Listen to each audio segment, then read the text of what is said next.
Fighting addiction is not an exact science. There's no one-size-fits-all recovery program. For some, seeking help or treatment works best, but for others, helping addicts face their demons can be just as effective. That's the case for Chuck Madden. He shared his unusual story of success with us.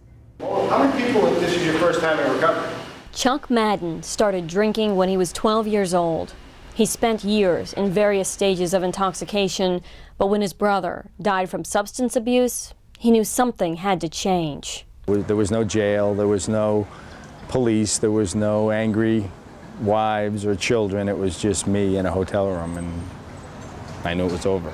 Chuck thought sobriety was something you could buy. He spent over $100,000 for a treatment facility in California. I found out if you spent an extra $10,000, you could move across the street into basically a mansion. So I lived in a mansion for 28 days on the Pacific Ocean with a private chef, and was drunk in 60 days when I got back. He sought out Dave Sutton, the head of the substance abuse program at the Salvation Army.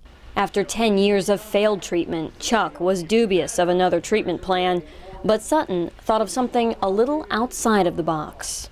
You will always find somebody that'll say, oh yeah, you're all right. Let's go have one. He was asking me to teach a recovery class, a Bible study actually, at the Salvation Army, and I laughed at him. I said, there's no way. On August 8th of 2008, Chuck decided he'd had his last drink. Teaching recovery led him to sobriety.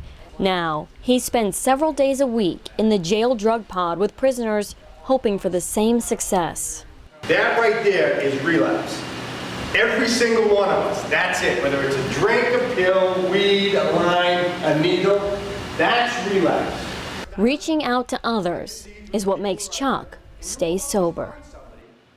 Now, letting your story become public is not an easy thing to do, and Chuck was brave enough to come forward and share his success story to give others hope. We found him through a program called Reach Out Recovery, a nonprofit that's celebrating local stories of recovery with a Recovery Prevention and Awareness Day on April 10th. SNN Local News 6 is the official television sponsor of the event. To find out more, log on to reachoutrecovery.com.